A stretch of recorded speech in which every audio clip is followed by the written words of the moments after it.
Olá, vamos começar as nossas aulas à distância, revendo os primeiros conceitos básicos de tecido. A primeira aula é tecido epitelial e vamos aproveitá-la para falar também dos tecidos básicos, uma pequena introdução. Um indivíduo chamado Bichat, na França, dissecando corpos animais, cita pela primeira vez que eles são formados por texturas diferentes. Como se pode observar aqui nessa dissecação virtual, né? Removendo as várias camadas, a gente vai encontrar aí os órgãos e microscopicamente a gente encontra os tecidos. Os tecidos são formados por células de funções similares, idênticas, né? Ou uma função comum. Então eles são a base da fisiologia dos órgãos. Em termos de organização didática, intelectual e lógica, eles foram divididos em 4 tecidos básicos, que foram os tecidos epitelial, o conjuntivo, o conectivo, o tecido muscular e o tecido neural ou nervoso. E eles, dentro dessas características gerais, têm características particulares. O epitelial, então, por causa disso, é subdividido em tecido glandular de revestimento. O conjuntivo tem vários tipos. Nós estudaremos o adiposo, o cartilaginoso, o ósseo, o sanguíneo, mas tem o tecido mucoso do cordão umbilical, tem o tecido conjuntivo amarelo, responsável pelos ligamentos suspensor do pênis e os ligamentos amarelos da coluna vertebral. E o tecido neural é bastante complexo. Apesar de ser um tecido só, ele tem várias estruturas diferentes, células diferentes, organizações diferentes nos seus vários órgãos. Os tecidos têm origens de acordo com as estruturas embriológicas básicas, que são as 3 camadas embrionárias. No momento em que o embrião vai chamar gástrula, que no caso do humano é a 3ª semana de vida intraembrionária. Fazendo uma analogia aqui com os meus dedos, a estrutura superficial é a ectoderme e a endoderme. Ela é superficial na época de 3 camadas, vamos dizer assim, mas depois ela se dobra, né, para formar o embrião na forma de tubo.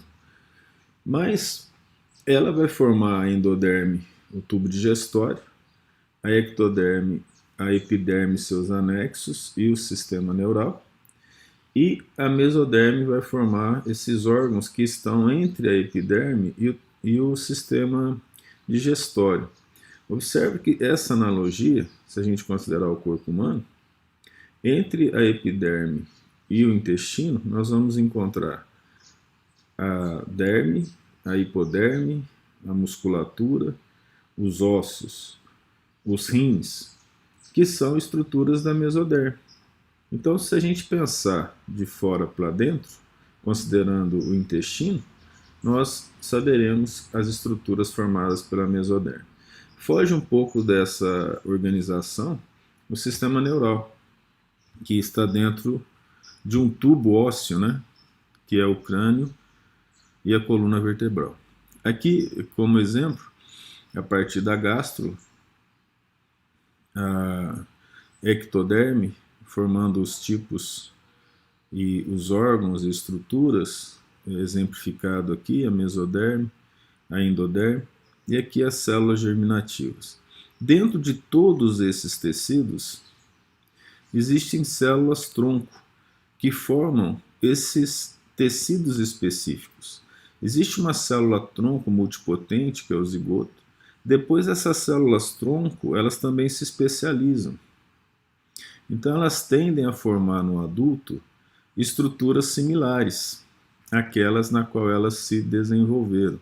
Uma célula-tronco da epiderme vai formar células epidérmicas.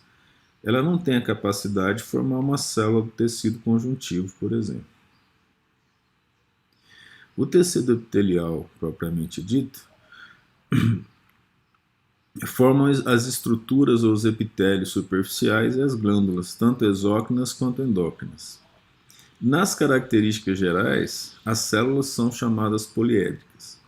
Se você pega uma célula de um tecido epitelial e coloca num ambiente aquoso, não pode ser água pura, senão ela vai estourar, mas num ambiente salino, de concentração osmótica idêntica à do corpo, ela tende a ficar circular. Só que as forças que vão agir sobre ela dentro do tecido são de todos os lados, fazendo com que ela fique poliédrica. Então as células que estão justapostas, naturalmente elas se tornam poliédricas, devido inclusive à coesão que elas têm que ter umas com as outras para impedir a passagem de substâncias indesejáveis para o corpo humano, considerando que os epitélios têm a função de proteção, a função de revestimento, os epitélios de revestimento, enquanto que as glândulas também têm que ter uma diferenciação em relação aos outros tecidos do corpo, impedindo com que o conteúdo produzido caia fora da região específica de interesse. No caso do suor, para a pele, assim como a glândula sebácea, para o exterior, né? E as glândulas mamárias. E as glândulas endócrinas têm que jogar isso para o sangue. Então elas têm que formar um compartimento, e a coesão entre as células geram esse compartimento. Ora, como elas são coesas, a conclusão óbvia é que há pouca substância intercelular, pouco material intercelular. Se tivesse muito, a coesão seria difícil ou ela não existiria, como acontece com o tecido conjuntivo. As principais funções do tecido epitelial é revestir superfícies, um exemplo claro é a epiderme sobre todo o corpo, proteção de uma maneira geral, a queratina da epiderme gera proteção, absorção de substâncias, que é bastante importante, principalmente porque essa capacidade de absorção permite que medicamentos sejam usados sobre a epiderme.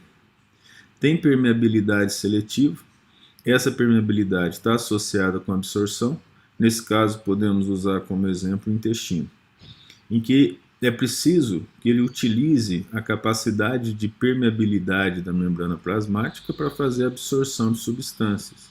Não é qualquer substância que pode entrar. Algumas substâncias não penetram a membrana plasmática, então elas continuam com as fezes para serem lançadas. As glândulas produzem secreções. Hoje aceita-se que toda célula é secretora. O neurônio, por exemplo, ele secreta neurotransmissor. As células hepáticas, várias substâncias, as células pancreáticas também. E nós consideramos aqui secreção quando o grupo de células produz o mesmo tipo de secreção com uma função comum. A glândula mamária produz leite. As várias células que formam a glândula mamária vão produzir leite. E função sensorial. Vamos colocar que a epiderme precisa ter essa capacidade sensorial para a gente perceber o mundo. Em termos evolutivos, desde a pranária, ela tem que ter uma percepção do ambiente. O primeiro sentido que gerou todos os outros foi o sentido do tato, já que os seres abaixo da pranária, como por exemplo os selenterados, não tinha nenhum órgão especializado na sensação a não ser o próprio tato. Tocando um animal desse, a tendência dele é fugir do estímulo, mesmo com uma velocidade baixa. Mas ele não apresenta olfato, até pelo que nós sabemos, ou gosto, né, paladar, nem visão. Aqui um exemplo, né, dos tecidos epiteliais e das células justapostas associadas a ele, em relação aos tipos de epitélio de revestimento que nós ainda veremos mais à frente. Aqui foi só para ilustrar. As células poliédricas são tipos de células do tecido conjuntivo, do tecido epitelial, tanto do tecido epitelial de revestimento quanto glandular. Nós, para sabermos a fórmula dessas células, utilizamos o núcleo como base. Isso é importante porque a microscopia óptica nós não conseguimos ver a membrana plasmática, ela está fora do limite de resolução do microscópio óptico. Ela só é observada em preparações específicas à microscopia eletrônica. Então, nesse caso, visualizar o núcleo e a forma do núcleo representa de maneira geral a forma da célula. Se uma célula é comprida e aplanada, o núcleo tende a ser comprido e aplanado. Se a célula é colunar, o núcleo tende a seguir a maior forma dela. Se a célula é cúbica, o núcleo tende a ser arredondado, até porque a célula cúbica, originalmente ela era esférica. Ela só está cúbica devido às forças de coesão que agem sobre ela. Todo o tecido epitelial, com raríssimas exceções, que nem merece ser comentado agora por ser muito específico, eles apresentam uma membrana chamada membrana basal, que é uma estrutura que está em contato do tecido epitelial com o tecido conjuntivo. A membrana basal, é bom dizer isso, é chamada assim quando vista ao microscópio óptico, e normalmente isso acontece quando se tem duas lâminas basais, umas unidas às outras. Por exemplo, as células dos alvéolos pulmonares epiteliais, elas dão uma voltinha e se encontram aqui para formar aquele alvéolo. Então, nesse encontro aqui, existe uma lâmina basal aqui e outra lâmina basal aqui. Isso, observado ao microscópio óptico, é possível enxergar uma estrutura entre elas, chamada de membrana basal. Mas essa membrana basal ela é formada por uma estrutura somente visível ao microscópio eletrônico, chamada de lâmina basal. Essa lâmina basal é formada por uma lâmina lúcida, em contato com a base das células epiteliais, uma lâmina densa, cheia de proteínas, e algumas vezes alguns autores falam de uma lâmina reticular, que é formada por colágeno, e nesse caso produzida pelo tecido conjuntivo. A lâmina lúcida e a lâmina densa é formada pelo tecido epitelial. Essas duas recebem o nome de lâmina basal. Abaixo tem a lâmina reticular, de acordo com alguns autores, mas todos concordam que a lâmina lúcida e a lâmina densa elas são formadas pelas células epiteliais e a reticular pelo tecido conjuntivo. Essas fibras reticulares são do colágeno do tipo 4, que é um colágeno mais fino. Tem mais de 20 tipos de colágeno, não precisa memorizar isso, até porque nós não temos estruturas farmacológicas ou de ação direta sobre o colágeno, especificamente sobre o tipo 4 ou tipo 3. O que acontece é que na artrite reumatoide, por exemplo, existe a produção de anticorpos contra o colágeno, mas é de uma maneira geral. Aqui em cima é só uma questão de ilustração. Essa célula aqui é a célula epitelial, aqui nós temos o tecido conjuntivo na derme. Isso aqui, veja que o autor está chamando de membrana basal, mas pelo conceito do Junqueira é lâmina basal. Nós não vamos entrar nesses detalhes da discussão dos autores que não nos interessa. Mas para você ter uma ideia, existe aqui proteínas específicas que associam o tecido epitelial ao tecido conjuntivo. Proteínas como a laminina 5, aqui na lâmina densa, proteínas dentro da lâmina lúcida, ligadas à membrana, no caso aqui uma integrina, bastante importante em relação às funções do tecido epitelial. Qual o significado disso aqui? Em termos fisiológicos, a relação do tecido epitelial com o tecido conjuntivo é muito importante, até porque a nutrição ela passa do tecido conjuntivo para o tecido epitelial, porque o tecido epitelial é avascularizado. Ele não apresenta condições de ter vasos entre eles. Se houvesse, seria também complicado, porque as células não poderiam ser justapostas. Aproveitando a imagem, aqui começam as lâminas de queratina basal. Está um pouco exagerado, né? Nessa região, está muito baixa. Ela começa nas células mais longe da base do epitélio, se for um epitélio, no caso, queratinizado. Essa aqui é a estrutura do citoesqueleto, que está ligada a essas células aqui, ó, a essas moléculas associadas ao tecido conjuntivo. Isso aqui, essa placa aqui é um tipo de hemidesmossomo, que tem na base das células epiteliais. Essas células, elas apresentam entre elas a pouca substância intercelular, mas essa substância que existe é chamada de glicocálix ou glicocálice. Hoje, os livros mais novos chamam de glicocálice. E esse glicocálice é responsável por organizar a célula para que ela cumpra funções de pinocitose, por exemplo, as células que revestem o interior dos vasos, adesão entre as células, gerando a produção de estruturas que mantêm as células unidas, reconhecimento celular, que é muito importante, principalmente durante a formação embrionária. Você imagina que o embrião vai se dobrar e vai se encontrar aqui, ó, as estruturas da epiderme.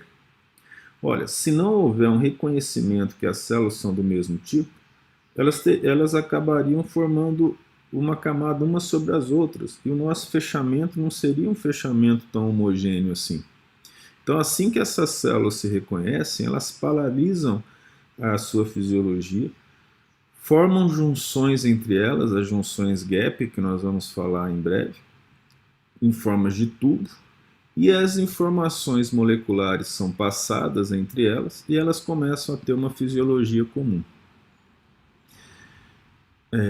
Aqui esse glicocálice é responsável por manter os fatores imunológicos, inclusive os tipos sanguíneos estão situados no glicocálice das células, né? No caso, alguns não chamam de células, como são as hemácias. Aqui um esquema apenas mais detalhado, né, da membrana basal. Observe que as três estão sendo chamadas de membrana basal. Como eu falei, isso não é um consenso entre os livros, né? A lâmina lúcida, em contato com o tecido epitelial, a lâmina densa, ambas formadas pelo tecido epitelial, formando a lâmina basal. E a lâmina reticular do tecido conjuntivo.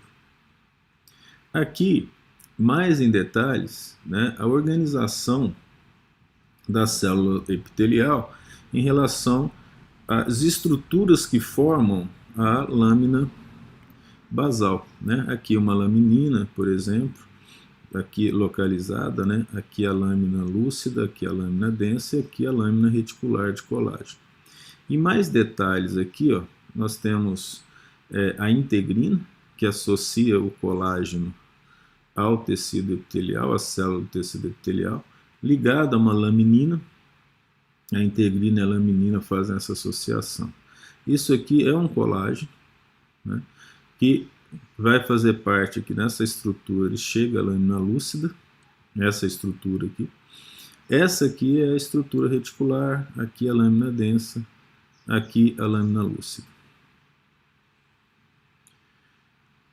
Das características dos tecidos epiteliais, essa grande coesão entre elas, ela é formada por glicoproteínas, são açúcares ligados às proteínas, né, do chamado glicocálice, e elas são dependentes de cálcio. Quando diminui a quantidade de cálcio, a tendência é que essas junções entre as células epiteliais elas se desfaçam. Mas não são somente as células epiteliais que têm essas junções. As células do músculo cardíaco também têm. Então você imagina que um indivíduo malnutrido, com falta de cálcio na alimentação, ele tem tendência geral a sangrar nas mucosas, né? Porque a união entre as células fica diminuída. As estruturas responsáveis por essa união são os desmossomos, chamados de máculas de adesão, e aqui tem um exemplo de desmossomo, formando uma estrutura interessante entre as células com filamentos intermediários. Aqui um hemidesmossoma que nós vimos acima.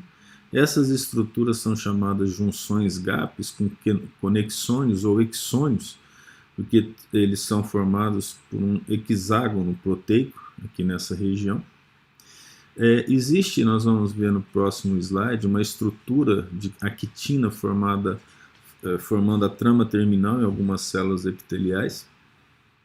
E essa junção de cima para baixo, uma zônula de oclusão para impedir a entrada de substâncias entre as células epiteliais, principalmente importante nos tecidos das mucosas, como o tecido digestório, que formam, né, a camada do tecido digestório, na traqueia, na própria epiderme. Então nós temos zônula de oclusão, é uma estrutura que dá a volta na célula toda em 3 dimensões. Essa imagem aqui é do livro chamado Gartner, que tem imagens muito bonitas. Depois a zônula de adesão, que é considerado um tipo de desmossoma, só que mais simples, né? E as máculas de adesão, que são os desmossomas. As estruturas celulares tendem a passar uma em direção à outra, formando as interdigitações e digitações laterais. Nós não temos no exemplo aqui. Mas aqui nesse próximo material, é possível ver essa estrutura chamada trama terminal, formada por actina, que lança para cima essas estruturas também de actina, que mantém, no caso, as microvilosidades eretas, né, para aumentar a absorção de substâncias. A zônula de oclusão, dando a volta aqui, nessa célula colunar. A zônula de adesão ligada à trama terminal também. E os desmossomos ligados ao citoesqueleto, observe. Citoesqueleto dando a volta aqui. Também os hemodesmossomos ligados ao citoesqueleto, formando uma junção muito forte, fazendo com que as células fiquem coesas entre si. Apesar de ser moléculas e a membrana plasmática ser líquida, nós podemos ver que o somatório das forças moleculares geram uma estrutura suficientemente rígida e ao mesmo tempo flexível, gerando as funções importantes do organismo. Algumas doenças vão mostrar a importância dessas junções. Outra junção bastante importante é as junções gap ou comunicantes, né, que nós citamos lá, que ela permite a passagem de substâncias entre as células epiteliais. Ora, o sangue costuma gerar uma homeostase e uma fisiologia similar entre os tecidos que são vascularizados. Mas no caso dos tecidos de revestimento ou glandulares, ou seja, do tecido epitelial, como não tem o sangue, é preciso que a fisiologia dessas células sejam fisiologias similares, para que elas possam agir para um fim comum. E quem permite isso são essas junções gap, também encontradas no sistema neural. Alguns tipos de sinapses são de junções gaps, as chamadas sinapses elétricas. Aqui um outro esquema mostrando a estrutura geral de uma célula colunar em corte, né?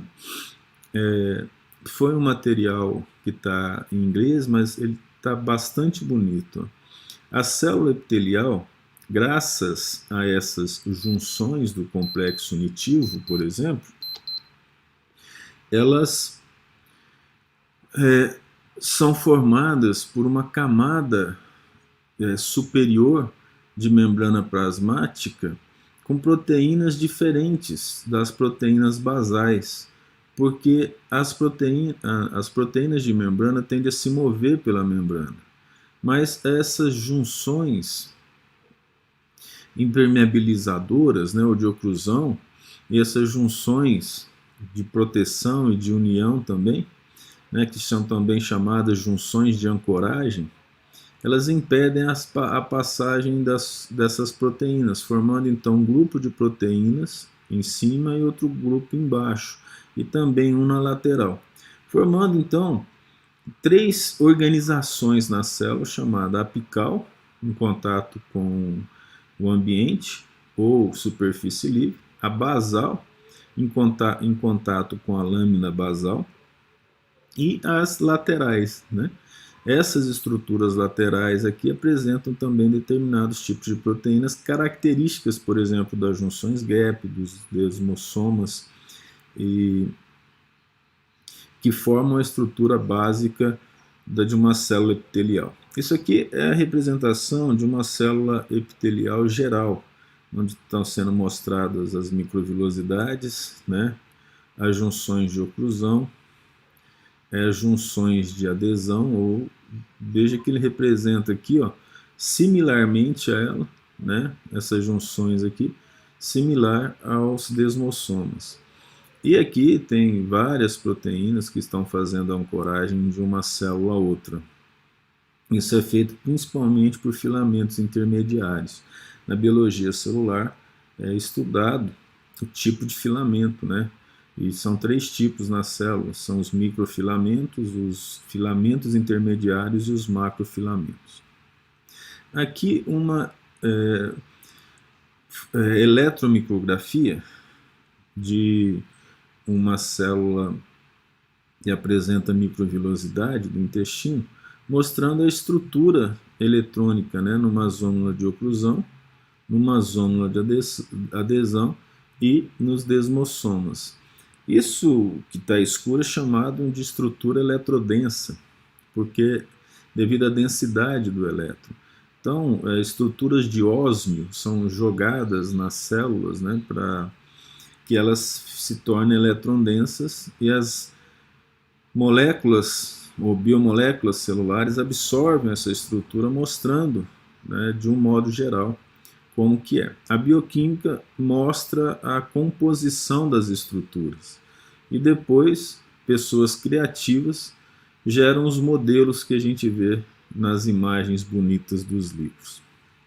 Aqui novamente uma célula com microvilosidade, né, em que são colocadas aqui, ó, essa zônula de adesão na letra A, essa zônula de oclusão na letra A zônula de adesão na letra B, desmossoma na letra C e as interdigitações, que são as membranas plasmáticas formando essas voltas, né, em direção ao citoplasma de uma em relação à outra. Para evidenciar a importância dos desmossomas, um tipo de doença ou de patologia chamada pênfigos vulgaris, uma doença autoimune que forma anticorpos contra as caderinas, que são proteínas que formam os desmossomas e a zônula de adesão. Então as células da epiderme perdem essa capacidade de se unir, então qualquer coisa que se passe sobre ela, a epiderme é arrancada, como se pode ver no caso aqui desse paciente, expondo a derme, gerando uma forte sensação de calor e dores constantes, né, no indivíduo. Nós sabemos que para amenizar essa dor é utilizado casca de bananeira, folha de bananeira, a parte abaxial da folha, que é colocada sobre eles, para que eles possam deitar. Porque essa estrutura aqui é como uma ferida. Na verdade é uma ferida, só que é uma ferida pegando quase todo o corpo, né? Então essa ferida, em contato com o lençol, em contato com a gaze, fica muito doloroso depois para retirar esses tecidos que acabam grudando na derme do indivíduo. Então as células epiteliais apresentam polaridade, como nós falamos, baseada na fisiologia relativa às proteínas que estão ligadas à membrana. Temos um polo basal ligado à lâmina basal. Observe que esse autor considera aqui, ó, apenas lâmina basal. A porção lateral, que é a porção que gera o aglutinamento das células, e a porção apical ou porção livre, né, que está em contato com o ambiente. Aqui novamente, ó, essa junção chamada de oclusão, esse autor chama de junção compacta. Junção de adesão, nesse caso o correto seria zônula de adesão, porque forma um cinturão aqui. Desmossomas, junções comunicantes. Aqui estão sendo colocados filamentos intermediários que fazem parte do citoesqueleto.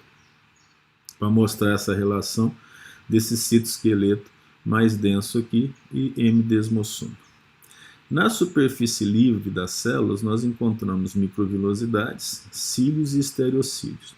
A estrutura da microvilosidade é bem organizada aqui, ó, em que se encontra a trama terminal. Essa trama terminal é de actina. As actinas se ligam nessa trama terminal e vão em direção às vilosidades, mantendo a estrutura dessa vilosidade. Outras proteínas estão associadas aqui, ó, como a fimbrina, por exemplo. E embaixo os filamentos intermediários, que existem em grande quantidade nas células epiteliais. Aqui, a microscopia óptica da borda do tecido epitelial que apresenta microvilosidade, né? Essa borda aqui, de microvilosidade, como a gente está vendo, ela não é tão fácil de ver a microscopia óptica. Algumas preparações são muito bonitas e permitem essa visualização. Outras preparações, muitas vezes lâminas com problemas, a gente não consegue ver direito. Aqui o caso dos cílios, que são formados a partir de um corpúsculo basal ou centrosoma, que apresentam tríades formadas por microtúbulo. Apesar do nome microtúbulo, eles são macrofilamentos, são os filamentos mais grossos da célula. A partir dessas tríades sobem díades, que vão formar os chamados, nesse caso aqui, ó, cílios, que também é representado por um flagelo, né, no caso do espermatozoide. A partir desse centro do corpúsculo basal ou centrosoma, sobem mais 2 microtúbulos, formando um par central. Então nós temos 9 díades superficiais e um par central. E esses microtúbulos, eles deslizam uns sobre os outros. Então esse deslizamento de um sobre o outro faz com que ele faça um movimento de chicote direcionado. Veja que interessante. As junções gap fazem com que a comunicação entre as células adjacentes tenham funções e tempos similares, para que os cílios das várias células possam fazer o mesmo movimento. A microscopia eletrônica, se pode ver aqui as microvilosidades e as junções de adesão, como nós fazemos, como a gente já mostrou. E a microscopia óptica em relação aos cílios, pode-se observar aqui, ó, inclusive essa aqui é uma célula que libera muco, né? E o núcleo dela é basal. Essa célula aqui é chamada de caliciforme. Aqui as células colunares que estão formando a estrutura superficial da traqueia, com aqui em cima os cílios. E proporcionalmente apresentam uma estrutura diferente daquilo que se vê nas microvilosidades. Os tamanhos aqui são diferentes, né? Essa comparação aqui, ela não é uma comparação razoável. Para a gente entender do macro para o microscópio, temos aqui uma estrutura do intestino, parte é retirada e mostrada aqui, ó. Essa estrutura pode ser vista a olho nu, mas não com todos esses detalhes. E aqui remove-se uma célula, e essa célula está sendo mostrada aqui, ó, com microvilosidade, e aqui a microscopia óptica dessas células com microvilosidades.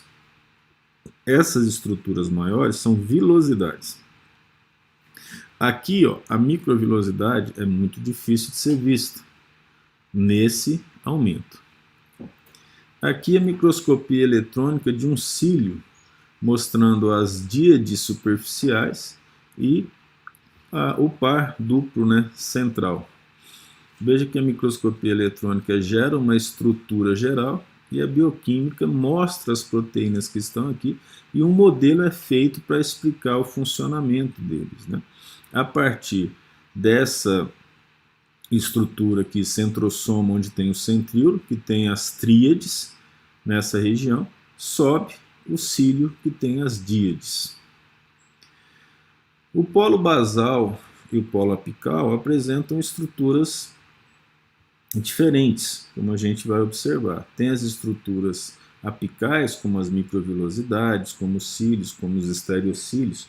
Estereocílios são tipos de microvilosidades, não de cílios, é importante, que tem nas células do epidídimo, que são microvilosidades mais compridas, mas pouco organizadas. E a porção basal tem as invaginações de base, que aumentam a superfície basal dessas células. Ocorrem principalmente nas células renais, que geram reabsorção de água. Elas são chamadas de invaginações de base. Nessas células, perto das invaginações, tem grande quantidade de mitocôndrias, porque existe um transporte ativo bastante eficiente aqui, ó, associado ao sódio, para que a água possa penetrar nessas células. E os hemidesmossomas que nós já vimos fazem parte da estrutura basal das células. Peço para que vocês procurem no Google estruturas com estereocílios para verem os exemplos, né, tanto na microscopia eletrônica quanto na ótica, e também os esquemas. Os tipos de tecidos epitelial, em relação ao número de células a partir da lâmina basal, são classificados em simples e estratificado, com uma única célula chamado de simples, com mais de uma célula a partir da lâmina basal em termos de camadas, ou seja, camadas de células, são os estratificados. O simples nós temos o pavimentoso, o cúbico, o prismático, o cilíndrico, na qual tem um chamado pseudoestratificado. E o estratificado tem um pavimentoso, queratinizado e não queratinizado, um de transição, que é um tipo cúbico, e o prismático ou cilíndrico. E aqui os exemplos deles. O simples, por exemplo, essa aqui é a lâmina basal, a partir dele só tem uma camada de célula. Ele é encontrado principalmente, em termos de funções e importância, nos endotélios dos capilares, dos vasos sanguíneos de um modo geral, e vasos linfáticos. E no mesotélio, que é a estrutura que reveste a pleura, o pericárdio e o peritônio, que respectivamente envolve o pulmão, o coração e as vísceras abdominais. O cúbico, que não tem pressão em cima, né, e nem tem uma função de gerar absorção, diferente do pavimentoso, em que, no caso dos capilares, tem que haver uma troca constante de substância com o tecido. Ele envolve o ovário, né, a superfície superficial do ovário, né, parte superficial do ovário, que é o principal exemplo onde eles são encontrados, e também nos ductos das glândulas exócrinas, onde tem esse tipo de tecido cúbico, o simples, né?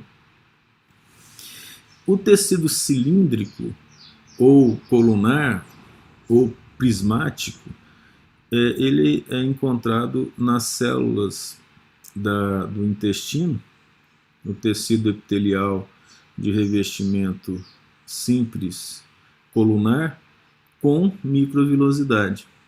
E essa é o principal local onde eles são encontrados. E com a função de absorção aumentada, né, em termos superlativos, pelas microvilosidades. O chamado pseudoestratificado, o nome está errado, porque se você fala que é um estratificado falso, então ele é simples. A parte histórica dele tem a ver com o fato de que as células apresentavam núcleos, e ainda apresentam, em alturas diferentes. Então, a microscopia óptica, você vê duas camadas de núcleos. Como não é possível ver membrana na microscopia óptica, concluiu-se antes da microscopia eletrônica que haveriam duas camadas. Esse tecido aqui é o tecido epitelial de revestimento simples colunar com cílios ou ciliado e com células mucosas ou as chamadas células caliciformes, específico da traqueia principalmente. Ele também é encontrado nas tubas uterinas e responsável também pelo movimento de líquido nessa tuba. Os estratificados têm o pavimentoso não queratinizado. A gente dá o nome de pavimentoso pelas células superficiais, não pelas células profundas, que são cuboides. Encontrado aqui no esôfago, na mucosa da boca, ânus, vagina. Com função de proteção, mesmo não sendo queratinizado. O cúbico, que na verdade esse cúbico aqui, ó, e o de transição, eles estão associados. O nome é cúbico, mas por que ele é chamado de transição? As células são cúbicas ligadas a ele, observe, e aqui tem apenas duas camadas. Esse aqui ele é encontrado nas estruturas internas do ovário durante a formação do ovócito. Aqui com duas camadas. Esse aqui também é cúbico. Acontece que nesse caso aqui, ó, ele está relaxado. O que significa isso? Significa que ele está na vagina, está na bexiga e no ureter, e a bexiga está vazia. E nesse caso, quando a bexiga está cheia,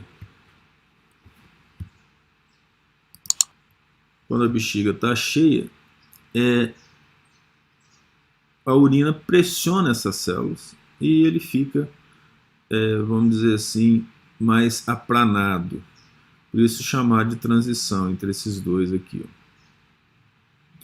O pavimentoso queratinizado tem como característica especial o fato de ter queratina, mais ou menos queratina, dependendo da localização. As estruturas, vamos chamar, mediais do antebraço, do braço, da coxa, elas têm menos queratina. As estruturas laterais, em contato com o sol, sofrendo mais abrasamento, tem mais queratina. A sola dos pés e a palma das mãos em grande quantidade. São até especiais. Esse tecido aqui, ó, cilíndrico, prismático ou colunar, ele forma a conjuntiva do olho. Essa estrutura aqui, ó, bem organizada, tudo também serve de proteção. Observe que as células basais, elas estão na forma cúbica, né? E as células superficiais na forma prismática. Esses são os principais tecidos de revestimento. O nome é dado da seguinte forma: tecido epitelial de revestimento. Caracteriza em relação ao granular a palavra revestimento. Aí você coloca o número de camadas de células, simples ou estratificado. Depois coloca o formato da célula da camada superficial, que no caso do estratificado é a camada superficial, no caso do simples é a única camada. E depois você dá uma característica especial para ele. Por exemplo, tecido epitelial de revestimento prismático com microvilosidade. Já acerta que é do intestino, com raras exceções. Tecido epitelial de revestimento simples, cilíndrico, prismático ou colunar, ciliado, com células caliciformes. Aí nós já sabemos que está na traqueia, pelo menos a maioria, ou nas tubas uterinas, e assim por diante. Aqui, olha, a organização dos tecidos epiteliais em relação à localização. Essa imagem é boa, né? Porque ela mostra para a gente as regiões onde são encontrados esses tecidos. Observa que na uretra, além do olho, né, tem esse tecido estratificado prismático. A verdade é que no olho são só duas camadas, não são várias camadas como ocorre na uretra. O resto a gente já acabou dando exemplo. Na bexiga ele é de transição, né? O pavimentoso com várias camadas de célula, né, não queratinizado aqui no esôfago, as células ciliadas na traqueia, nos brônquios e parte das fossas nasais. O simples pavimentoso ele está colocando aqui no pulmão, né, na pleura, mas tem grande quantidade no coração. Aqui tem os túbulos renais, que também é um simples cúbico, mas ele apresenta as invaginações de base. E aqui o simples prismático, que ele não está dando exemplo, mas é encontrado na traqueia, é encontrado no intestino também. Aqui um resumo dos tecidos epiteliais simples e pseudoestratificados, aonde eles estão localizados e as funções associadas a ele. Você pode encontrar esse material no livro do Junqueira. Aqui alguns exemplos na microscopia óptica dos tipos de tecidos. Observe que não é fácil você fazer a associação em relação aos desenhos. Mas nessa estrutura aqui, ó, de tecido epitelial, esse aqui é o núcleo. Observe que só tem um núcleo nessa pequena camada. Logo, você conclui que essa célula aqui ela é aplanada, né? Observe outro núcleo aqui, ó. Então, esse aqui é um tecido epitelial de revestimento simples, pavimentoso, encontrado nos capilares sanguíneos. Esse daqui é o tecido da estrutura superficial do ovário. Observe que só tem uma camada, né? E aqui observa-se que, devido ao núcleo, que o formato dele é mais arredondado, então ele é chamado de cúbico. O que está chamando de lâmina própria aqui, ó, é o que alguns chamam de lâmina basal, que está sendo observado. Isso aqui é porque a lâmina reticular é muito grande, então você pode observar uma maior densidade de cores nessa região. Esse tecido aqui, ó, na qual você pode ver um núcleo, aqui você está vendo uma célula caliciforme, e essa estruturazinha aqui de cima são as microvilosidades. Então isso aqui está localizado no intestino, é um tecido epitelial de revestimento simples, colunar, com microvilosidade. Aqui é um tecido ciliado, e aqui é uma célula caliciforme típica. Você está vendo os núcleos em alturas diferentes. Pode parecer que ele é estratificado, mas na verdade ele é o simples prismático com microvilosidades e células caliciformes. Aqui uma fotografia, né, uma fotomicrografia de rara beleza, mostrando uma célula caliciforme e aqui a associação, né, com uma taça, formando um cálice, no caso de vinho. Aqui um tecido epitelial de revestimento estratificado, pavimentoso, queratinizado. Observe as várias camadas de célula. Observe que as células de baixo tendem a ter o núcleo esférico e as células em cima o núcleo aplanado. Então as células de baixo têm característica cúbica e as de cima são células pavimentosas, tecido epitelial de revestimento estratificado, pavimentoso, queratinizado. Aqui, ó, a estrutura é idêntica. As células basais têm formato circunferenciais, os núcleos, no caso cúbicas, aqui em cima núcleos aplanados. Então esse aqui é o tecido epitelial de revestimento estratificado, pavimentoso, não queratinizado, no caso aqui o esôfago. Aqui é um tecido epitelial de revestimento prismático colunar com estereocílios. Isso daqui, ó, é o epidídimo. E aqui é um grupo de espermatozoide. Por isso nós sabemos isso com uma certa facilidade. Para exemplificar a complexidade da epiderme, isso faz parte da chamada histologia especial, ou histologia dos órgãos. A própria epiderme ela tem várias camadas diferentes em relação à migração e mudança da fisiologia das células. Então, a partir de uma membrana basal, né, ou lâmina basal, existe uma camada basal, uma camada espinhosa, porque você começa a ver o microscópio eletrônico, as células começam a retesar, né, diminuir de tamanho, e a gente vê o microscópio óptico, pequenos pontinhos parecendo espinhos. Aí a célula tende a ficar granulosa em cima, em que ela vai se enchendo de queratina até morrer e se queratinizar. Essa camada de transição também gera discussão, ela não existe a microscopia eletrônica. Ela é chamada só de granulosa. A microscopia óptica, observa-se uma camada aqui, ó, clara. Essa camada clara ele chama de camada lúcida. Aqui o autor resolveu chamar de transição, que na verdade é um tipo de granulosa. Essa camada lúcida descobriu-se que foi um erro, né, chamado artefato, durante a produção de cortes histológicos. Como a queratina apresenta uma densidade diferente das outras células, né, quando se passa a lâmina aqui, ela empurrava a queratina, deixando uma camada lúcida aqui embaixo. Então, o pessoal da microscopia óptica, que estudava antes da microscopia eletrônica, chamou de camada lúcida, o que não faz sentido, né? Você tem a célula se enchendo de queratina, como que se forma uma camada lúcida depois?